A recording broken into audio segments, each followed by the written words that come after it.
Again, this is Hero. What we're going to be doing this time is on the privets.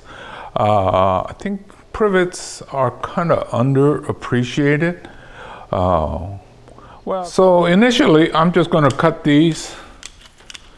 That's kind of going up, and then try to save the things going horizontal for now. I just want to be able to see what I have to work with. So don't have to spend a lot of time. See these over here, just get them all cleaned up. Like I was saying, this is one of the hardiest material you could ever find.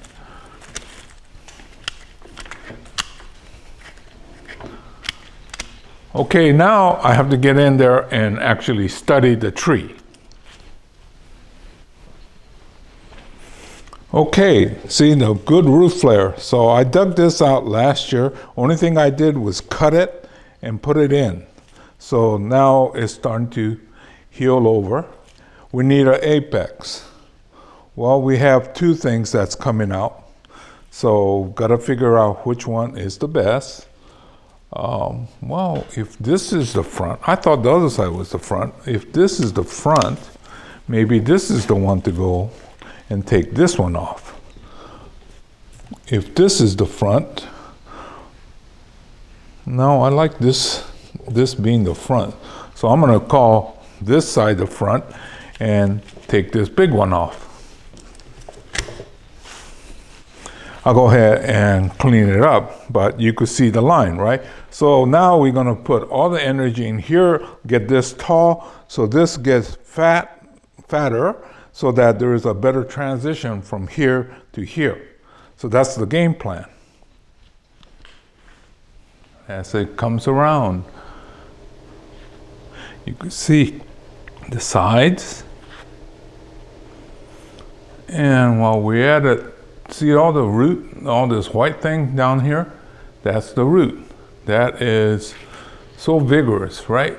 And this is all done in one growing season. That's why I think that if you could get access to privets, a lot of your neighbors and friends might have some that's growing wild in their yard. Well, actually, I never planted one, but I think one came back from one of my jobs, and then once I had the mother plant, they kept spreading all over the place. I think that's one of the reasons why people don't like it, but in terms of bonsai material, it's great. You know, my trident maples, they're like that too. They seed all over the place. Yeah, that's one of the highly revered ones. So anyway, yeah, if you have hay fever, it's not good. I have hay fever, and the pollens does make you sneeze and things like that.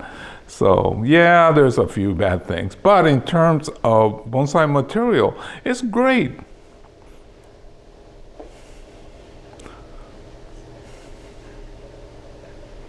And of the three, this one probably season and a half ago I dug it out, and I was just noticing this is one of my shortcuts.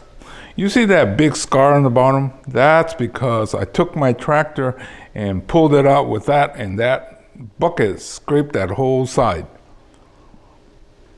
Like I've been saying, these are very hardy plants. Very difficult to kill. In fact, I think in the past, I had some that was growing in the ground. In attempts to kill it, I cut it at ground line, and it still came back. So, if you got allergy, take your allergy medicine like I do, and then try these privets. They're really good. Okay, so I'm gonna get in there and clean it up. You can see where the stub was. I want to clean that up and make it so that it heads to become bonsai in another year. You see this right here? Visualize this growing in the ground. I took my tractor and used the bucket, and that's why it scraped this whole thing off as it popped out. That's Hero's commercial method. But it's still hardy enough that it'll take it. So what I'm going to work on now is this part right here. I just cut it, and there was nothing, and I just stuck it in here, and then came right back. So now I'm going to make it so that I have a little bit better transition between the trunk and the apex. No big deal, just take your concave cutter and nibble away.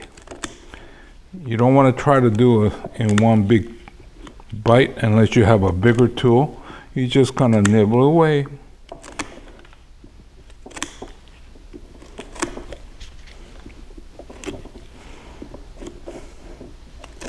So the thing to remember is this edge should have a really nice crisp cut, because that's where the cambium layer is, and that's where it starts to heal from.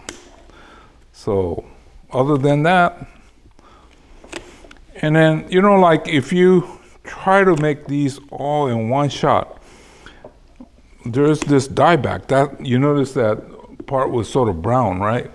So that's what that was. So I just cut it, let it go back, and then look for the features and go with the flow. This may not be the true apex. It might be down here somewhere.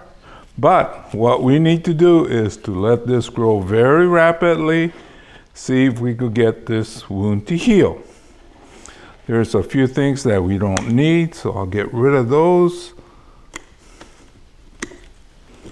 But basically this coming year, it's all about the wild growth. To get that rapid growth, so this will start to heal over. Let this keep going around, and you can see that's much better transition now. And can you visualize where the new apex might be? These grow so rapidly that by middle of spring there will be all kinds of options. So, you know, in bonsai you have to be patient, and other times you don't want to be patient, which seems to contradict each other, but that's kind of what it is. You got to hurry up and do the right thing at the right time, and then sit and wait. So almost done. So this is the second of the three. This is the third of the three in the series. This one was dug out probably 2, 3, possibly 4 years ago. But like I was saying, these do grow fast. And I think this one has the most refinement, so I'll go ahead and prune it, and you can see that it's, well, it's a nice looking tree.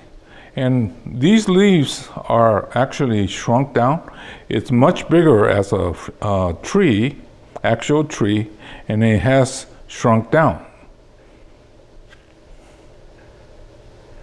Okay, not much to these. You know, these tend to go up. Get rid of those so we could see what's inside, and then leave the ones going horizontal for now.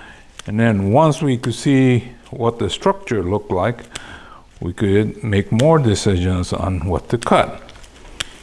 Well, you know, this is such a fast grower, so if you should make a mistake or two, just wait a couple weeks and you could try it again.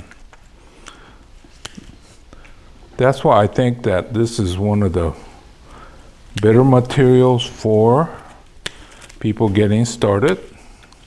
Build up your confidence.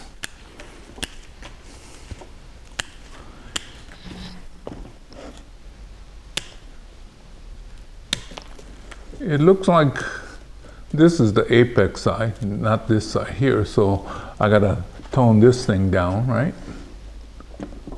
It becomes a side branch.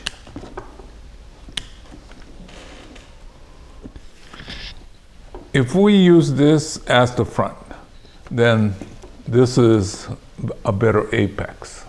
But you see these big wounds, and I'm not sure if they're helping, versus if you go this side, it's nice and clean.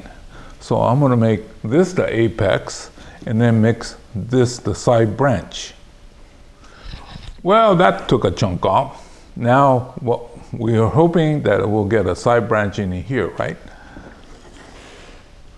I was going to do a lighter cut, but it was too thick because I think originally I was going to go this way. This was going to be the side branch. So I left it, so the trunk got too big, so I had to make a drastic cut. But like I was saying, this privet will come right back, so I'm not even concerned. Okay, so I'm going to leave you at this point. This is the third of the 3. And this one, I think, should be really looking good by middle of spring. This will grow back, keep trimming, you start to get better branching, leaves will stay small, and well, you know, the privets have a tendency to bloom and set fruit. I think that's one of the reasons why people don't like it. The bloom is really not good for people with hay fever. Trust me on that, because I have hay fever. But when you make it into bonsai, we have a tendency to cut all those off. So sometimes you don't get the flowers. And if you don't get the flowers, you won't get the fruit. Fruit are like little blue berries. Anyway, so I think those of you that are looking for hardy material, look at the privet. Okay, now if you have people that have a fairly mature garden, they might have some of these that need to come out. So you can volunteer for that, and basically you could do it almost any time of the year. Some plants are very particular about time of the year, but on the privet, not so much. So volunteer, help dig it out, whack it back when you get home, and then put it in a suitable container and just wait a few weeks and then get going again. So anyway, something that is quite large, dug out of the ground, in about 3 years, you could have something that looks halfway decent. If you start from seeds or something like that, 3 years will give you a crooked stick. Okay, so this has been Hero saying goodbye. I'll see you again real soon in another chapter. So keep this Texas privet in mind as one of your materials to work with.